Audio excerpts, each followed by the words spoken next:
ओशो, जिनका असली नाम रजनीश चंद्र मोहन जैन था, का जन्म 11 दिसंबर 1938 को मध्य प्रदेश के कचिया गांव में हुआ।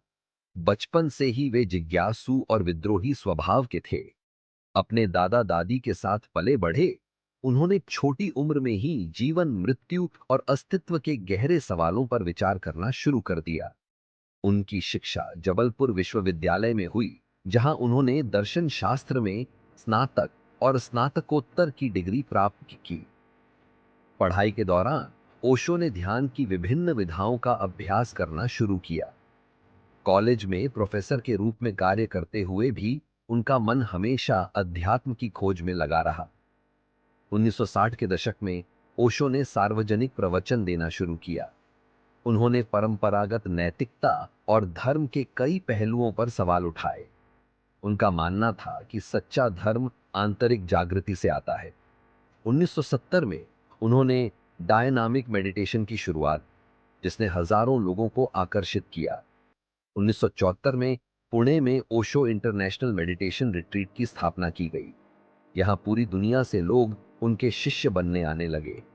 1981 में ओशो अमेरिका चले गए और ओरेगन में रजनीशपुरम नामक विशाल कम्यून की स्थापना की। यह आश्रम अपने विशाल आकार और विवादों के कारण चर्चा में रहा। 1980 में ओशो पर वीजा धोखाधड़ी और अन्य आरोप लगे, जिसके चलते उन्हें अमेरिका से गिरफ्तार कर भारत वापस भेजा गया। उनके अनुयायियों का मानना था कि यह एक राजनीतिक साजिश थी। भारत लौटकर ओशो ने पुनः प्रवचन देना शुरू किया। उन्होंने हमेशा सत्य की खोज करने का साहस रखने की बात की। 19 जनवरी 1990 को पुणे में उनका निधन हो गया, लेकिन उनके विचार और ध्यान की विधियां आज भी लाखों लोगों को प्रभावित करती हैं। ओशो ने हजारों प्रवचन दिए, जिन पर सैकड़ों किताबें प्रकाशित हुई। उन्होंने जीवन में प्रेम, जागरूकता और स्वतंत्रता पर जोर दिया। उनका संदेश था कि हर व्यक्ति अपने भीतर ही परम सत्य को पा सकता है।